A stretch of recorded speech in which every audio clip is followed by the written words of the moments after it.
joining me out in Reaping the Blessing Garden today. We are in mid-February, and I'm so thankful to have such mild weather this time of the year. Last February, it was so cold out, and we just had snow everywhere. And I was not able to be out in the garden enjoying such mild, sunny, beautiful weather. So, as I stated in a video earlier today, that I would be sharing what's going on with you out in the garden, and mainly this video is going to focus on the border areas in the garden that we have expanded.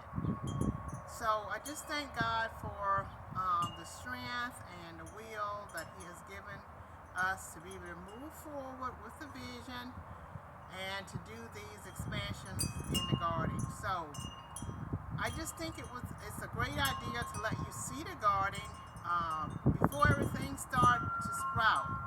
As you know, we're going to be entering into spring in about 25 more days, and as this weather begins to warm up, I can see plants sprouting up out of the ground. So I'm hoping that it doesn't get too cold again and stay cold for too long, because that would not be good for the plants that are sprouting at this point in this late winter season. So we've just been blessed to have some really nice mild weather this February. So I'm just so thankful for that. I've been able to be out here and do some things early than what I was able to do last year. So I'm going to be taking you on a tour in a few minutes, so you can see the border of the garden and how we've been blessed to expand the borders. There's yet still a lot of more things that we need to do with the borders. So, and I just thought it was a good idea for you to be able to see the garden before all the plants sprout up, so you get an idea of what it looks like late winter going into early spring. And once again, thanks for joining me on this tour. So let's get started with the tour.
Okay, at this point I'm going to talk about what's going on over here in this area that has been developing.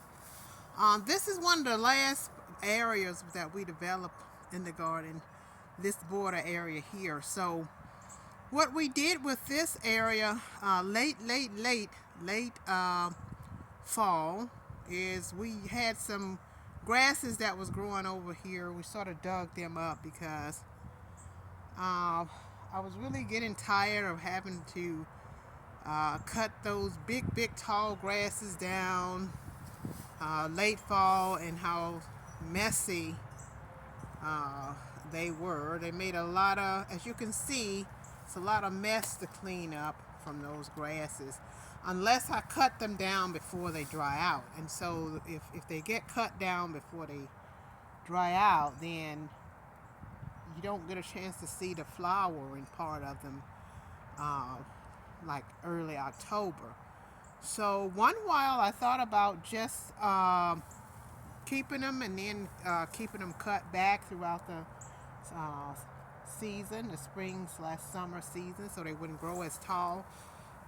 So I gave that some thought before I actually cut them down. These grasses here I left in here because they're low-growing dwarf grasses. They're easy to manage.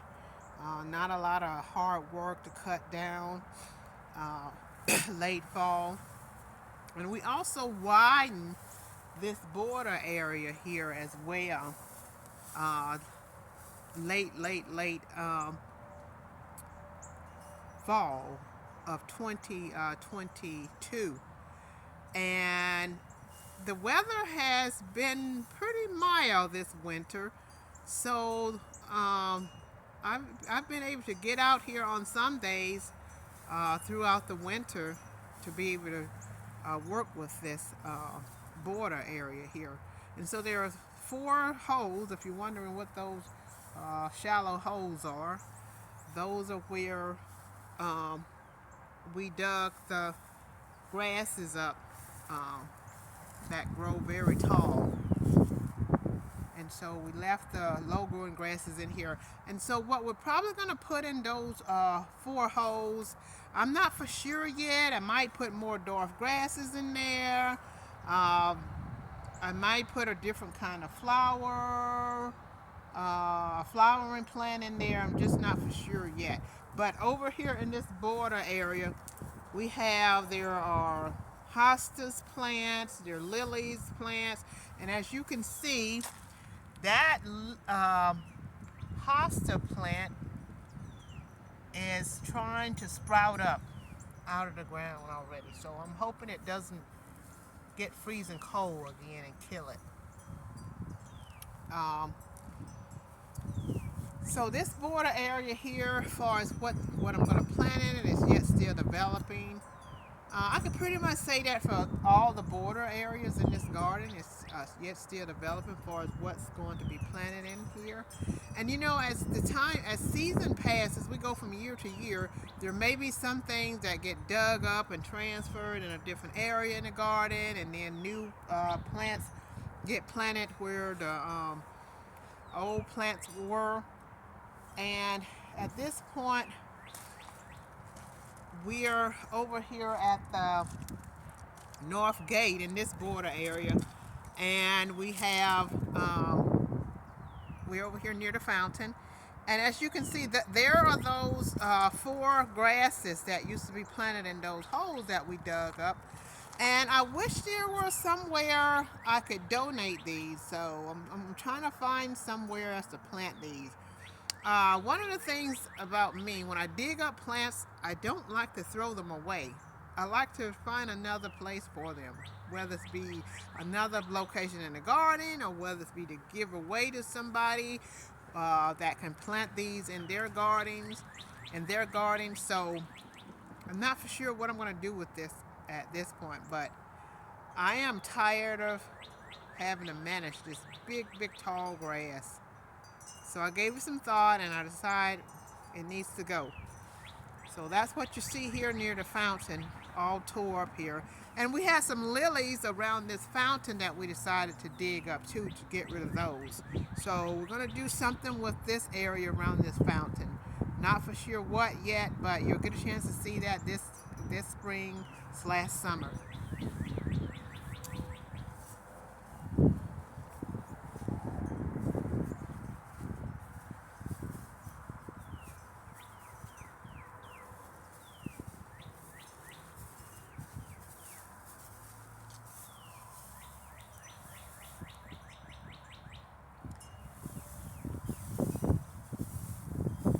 This boxwood is doing really well. It has done really well this winter. Hasn't gotten too much frostbite on it, so I'm thankful for that. Around this deck area here is where we're at now.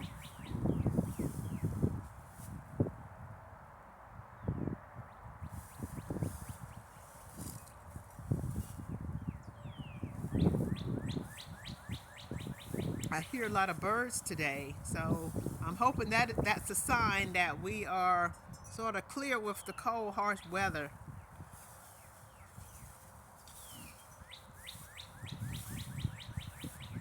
As you can see over here in this area, we're going to be putting more river pebbles throughout this area over here where the bird sanctuary is. This whole area was widened. So that's been a major project for this garden, to widen this whole border area throughout the entire garden, all the way around the back side of the garden, all the way around this massive deck here.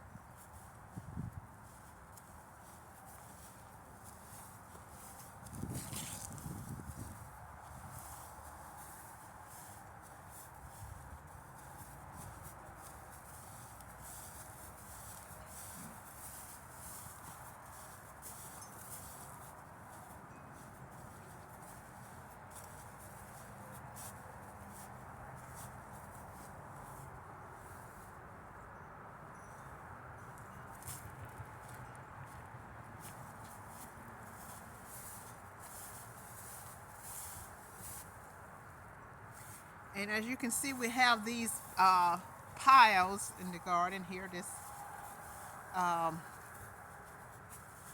This is some grass that came from the grass that we cut down late fall.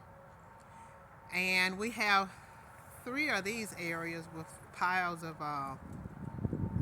grass like this on them. And I thought about doing a compost box somewhere, but I'm not for sure where I would put a compost box in this garden. So that's something to think about, where to put a compost box, where I can put all this stuff and let it turn into soil and reuse it in the garden. So we have 2 of these 3 of these areas where we have these piles of grass and dried up hay and stuff that could be turned into soil over a period of time. There's the second area, and then over here behind this huge tree we have another area where we have dead grass and just debris from pruning season in the garden. This is stuff that was pruned from plants that went back at the end of the summer season. So at some point I'm thinking about finding somewhere to put a compost box, so all this stuff you see here can go in a compost box.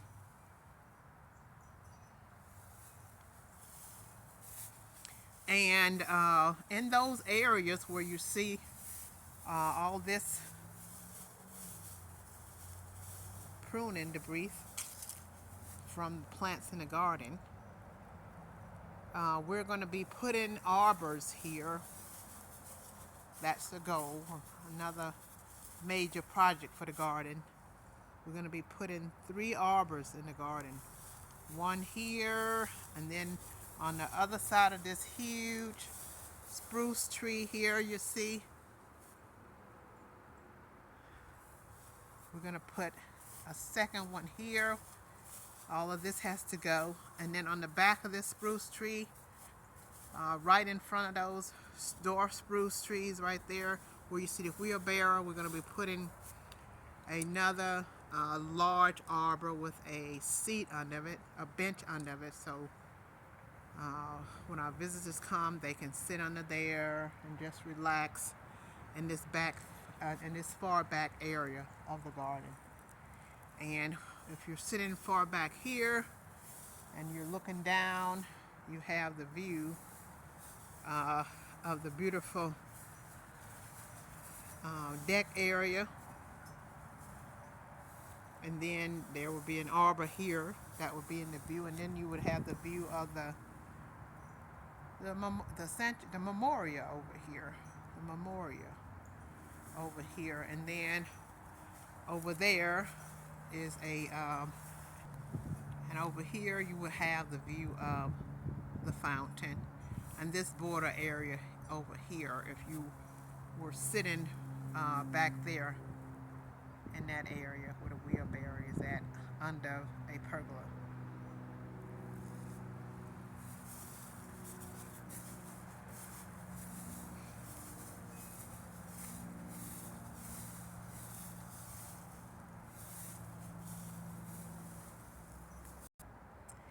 Thank you for joining me for this video. I look forward to seeing you in our upcoming garden tours this spring/summer. Peace be with you. Love you.